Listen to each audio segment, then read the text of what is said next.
ஏனென்றால் வளர்ச்சிக்கும் சீர்திருத்த பிரச்சாரத்திற்கும் மீலாது நபி விழா மேடைகள் பயன்பட்டன என்பதை பேரறிஞர் அண்ணா அவர்கள் தன்னுடைய வார்த்தைகளை சொல்லி காண்பிக்கிறார்கள். அவர்கள் சொன்ன அதே வார்த்தை, என்னுடைய சொற்பொழிவு சுடர்விட திராவிடர் கழக மேடையுடன் நபிகள் நாயகம் அவர்களின் மீலாது மேடையும் எனக்கு கை கொடுத்ததை நான் மறந்துவிட மாட்டேன். ஏறக்குறைய 300க்கும் அதிகமான மீலாது மேடைகளில் நான் பேசியிருக்கிறேன். நானும் எனது கொள்கையும் சொல்லி வந்த சமுதாய சீர்திருத்த பிரச்சாரத்திற்கு பெரும் பலமாக நபிகள் நாயகத்தின் ஏகதெய்வ கொள்கை எங்களுக்கு துணை நின்றது. எங்களுடைய இலட்சிய பணி மீலாது மேடை மூலம் சுடர்விட நல்ல வாய்ப்பு இருந்தது என்று தன்னுடைய பேச்சிலே சொன்னதை பெருமக்கள் வரலாற்றில் குறிப்பிட்டு காண்பிக்கிறார்கள்.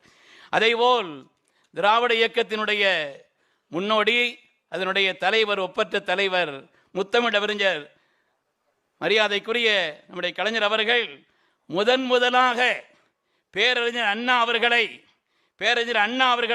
1942 தான் முதல் சந்திப்பு.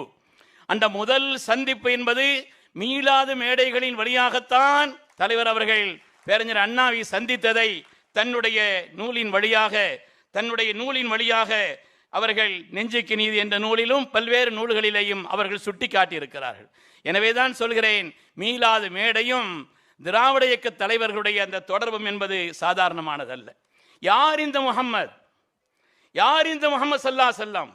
ஏன் அவர்களை பற்றி தெரிய வேண்டும்? உலகத்தின் அதிசயமிக்க மகா பெரிய தலைவர் முஹம்மது ஸல்லல்லாஹு அலைஹி வஸல்லம். ஏனென்றால் பிறப்பதற்கு முன்னாலேயே தந்தையை இழந்து, பிறந்த 6 வருடத்திற்கு பின்னால் தன்னுடைய தாயையும் இழந்து, யாரிடத்திலும் சென்று பாடம் படிக்காமல் இந்த உலகத்தினுடைய சீர்திருத்தவாதிகள் நன்மக்கள் எந்தெந்த சீர்திருத்த கருத்துக்களை எல்லாம் சொன்னார்களோ அதையெல்லாம் தாண்டி உலகத்தில் மகாபெரிய சீர்திருத்தத்தை ஏற்படுத்தி தந்த மகத்தான தலைவர் முஹம்மது ஸல்லல்லாஹு அலைஹி வஸல்லம் அவர்கள். இந்த உலகத்தில் அப்படிப்பட்ட ஒரு தலைவரை பார்க்க முடியாது.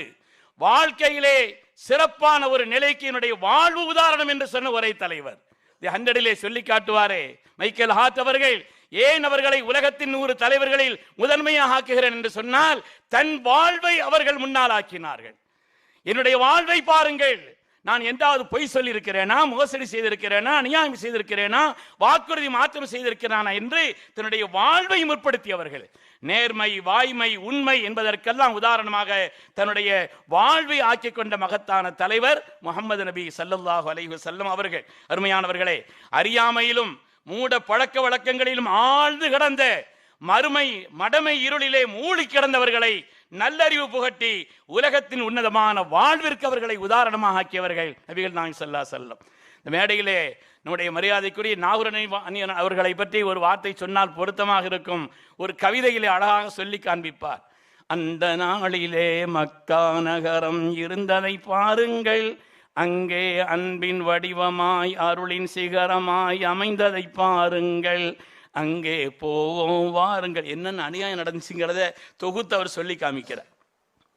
மழை பெய்யாதிடில் மாட்டின் வாலில் தீயை வைத்தார்கள், தீயோர் தீயை வைத்தார்கள், ஒரு மங்கைக்கு பல பேர் கணவர்களாகி மயங்கி கிடந்தார்கள், மதுவில் மயங்கி கிடந்தார்கள். குத்தூசனம் முறைச்சு பார்க்கிறார். மதுவில் மயங்கி கிடந்தார்கள். மடலை பேசும் பெண்மகள் பிறந்ததும் உயிருடன் புதைத்தார்கள், சிசுவை உயிருடன் புதைத்தார்கள், மனித உருவிலே மிருகங்களாகி மானம் இழந்தார்கள், மேலாம் ஞானம் இழந்தார்கள். உலகத்தில் உண்டான எல்லா மூட பழக்க வழக்கங்களும் இருந்த ஒரு சமுதாயத்தை அறிவின் வழி நின்று மிகப்பெரிய சீர்திருத்தங்களை செய்தவர்கள் நபிகள் நாயகம் ஸல்லல்லாஹு அலைஹி வஸல்லம் அவர்கள். தந்தை பெரியார், பேரறிஞர் அண்ணா அவர்கள், முத்தமிழ் அறிஞர் கலைஞர் அவர்கள் ஏற்படுத்திய சமூக சீர்திருத்தங்களான சொத்தில் பெண்களுக்கு பங்கு, சமநீதி கோட்பாடு, பிறப்பின் அடிப்படையில் ஏற்ற தாழ்வின்மை என்பதற்கெல்லாம் முன்னுதாரணமாக 1500 ஆண்டுகளுக்கு முன்னாலேயே அதற்கான சிறப்பான வழிகாட்டுதலை தந்தவர்கள் கண்மணி முஹம்மது ரசூலுல்லாஹி ஸல்லல்லாஹு அலைஹி வஸல்லம் அவர்கள். பொதுவாக சமய தலைவர்கள் வழிபாடுகளுக்குத்தான் நிறைய நேரம் கொடுப்பார்கள். சமய தலைவர்கள் வழிபாடு நேரங்களுக்கு தான் அதிகமாக முக்கியத்துவம் கொடுப்பார்கள். ஆனால் நபிகள் நாயகம் அவர்கள் மக்கள் நலனில் அக்கறை கொண்ட ஆட்சியாளர்களை உருவாக்கினார்கள். அதனால்தான் தொழுகையை நீட்டுவதற்கு நினைக்கிறேன், ஆனால் ஒரு சிறு பிள்ளையினுடைய அழுகுரல் என்னை நீட்டுவதற்கு அனுமதிக்கவில்லை என்று சொன்னார். அதனாலே மக்கள் நலனில் தன்மை கொண்ட அக்கறை கொண்ட மிகப்பெரிய ஆட்சியாளர்கள் என்றும் இருக்க வேண்டும் என்பதை இந்த உலகத்திலே சுட்டிக்காட்டினார்.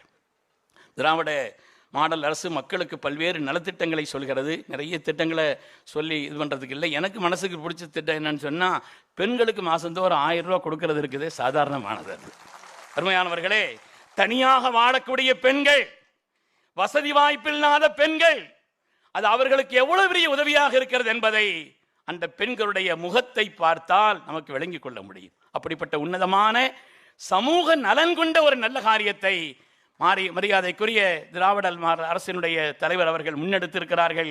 இந்த நேரத்தில் ஒரே ஒரு கோரிக்கையும் நன்றியும். நன்றி என்பது வக்ஃபினுடைய பிரச்சாரத்திற்காக நெருக்கடியான காலகட்டத்தில் பாராளுமன்றத்தையே குலுங்க செய்தது திராவிட இயக்கத்தினுடைய பெருந்தலைவர்கள். எப்படி நின்றார்கள் அங்கே? அவர்கள் முன்னெடுத்து வைத்த வாதங்கள் சாதாரணமானதல்ல, தமிழக சட்டமன்றத்தை போலவே. அதேபோல் மிக உறுதியான குரலில் அவர்கள் குரல் கொடுத்தால் என்பதை இந்த சமூகம் நன்றியோடு நினைவு கூறுகிறது என்பதை இந்த நேரத்தில் தெரிவித்துக் கொள்கிறோம். அதேபோல் வஞ்சிக்கப்பட்டு சொந்த நாட்டிலேயே அகதிகளாக இருக்கக்கூடிய பலஸ்தீனத்தினுடைய மக்கள், பெண்கள், குழந்தைகள் என்று பார்க்காமல் கொலை செய்யக்கூடிய நெதன்யாகு, அதேபோல் துணை நிற்கக்கூடிய அமெரிக்கா, வாய்மூடி அதற்கு ஒத்துழைப்பு கொடுக்கக்கூடிய ஒன்றிய அரசு, இவர்களுக்கெல்லாம் எதிராக மிக சிறந்த ஒரு அறிக்கையை கொடுத்த மரியாதைக்குரிய முதல்வர் அவர்களை இந்த நேரத்தில் சமுதாயத்தின் சார்பாக பாராட்டிக் கொள்கிறோம். ஒரே ஒரு கோரிக்கை தாங்கள் இவ்வாக சொல்வதற்குண்டான நேரமில்லை.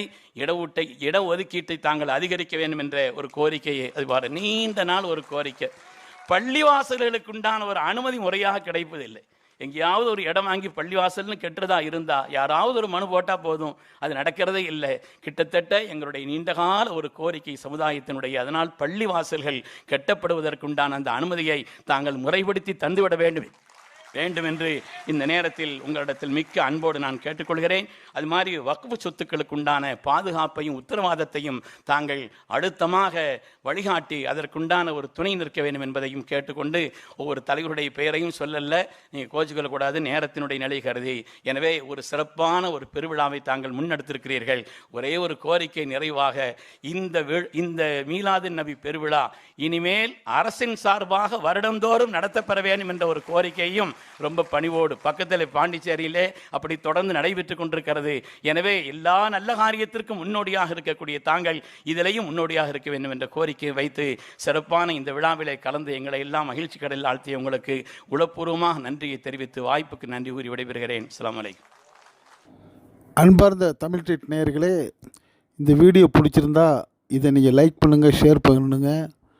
இதுக்கு சப்ஸ்கிரைப் பண்ணாதவங்க சப்ஸ்கிரைப் பண்ணுங்கள். மறக்காமல் பக்கத்தில் இருக்க பெல்லைக்கானை கிளிக் பண்ணுங்கள். அப்போ தான் நம்ம போடக்கூடிய ஒவ்வொரு வீடியோவும் உங்களுக்கு நோட்டிஃபிகேஷன் காட்டும். நீங்கள் விரும்பியதை பார்க்கலாம். என்று மணிந்திருப்போம். நன்றி, வாழ்த்துக்கள்.